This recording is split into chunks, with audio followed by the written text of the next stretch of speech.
Team India Australia పర్యటనలో one day series ను దారుణంగా ప్రారంభించింది. ఇప్పటికే 3 వన్డే మ్యాచ్ల సిరీస్ ను 2 వన్డేలు ఓడిపోయి భారత్ కోల్పోయింది. తొలి 2 వన్డేల్లో ఘోర పరాజయం ఎదురైన నేపథ్యంలో సిరీస్లోని చివరిదైన 3వ వన్డేల మ్యాచ్లో టీమిండియా పరువు నిలబెట్టుకోవాల్సిన పరిస్థితి ఏర్పడింది.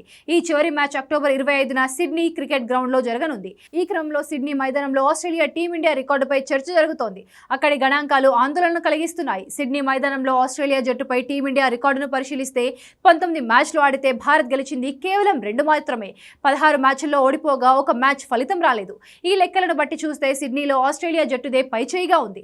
అందుకే శుభ్మన్ గిల్ కెప్టెన్సీలో టీమిండియా ఈ మ్యాచ్లో గెలవడం ద్వారా సిరీస్ను 0-3 తేడాతో క్లీన్ స్వీప్ కాకుండా తప్పించుకోవడంతో పాటు సిడ్నీలో తమ రికార్డును కూడా మెరుగుపరుచుకోవాలని లక్ష్యంగా పెట్టుకుంది. భారత్ ఆస్ట్రేలియా మధ్య జరిగిన తొలి వన్డే పెడతలో జరిగింది. వర్షం అంతరాయం కలిగించిన ఈ మ్యాచ్లో భారత టాప్ ఆర్డర్ బ్యాటింగ్ పూర్తిగా విఫలమైంది. బ్యాటింగ్లోనూ ప్రభావం చూపలేకపోయిన టీమిండియా 7 వికెట్ల తేడాతో ఓటమి పాలైంది. రెండో వన్డే అడిలైడ్లో జరిగింది.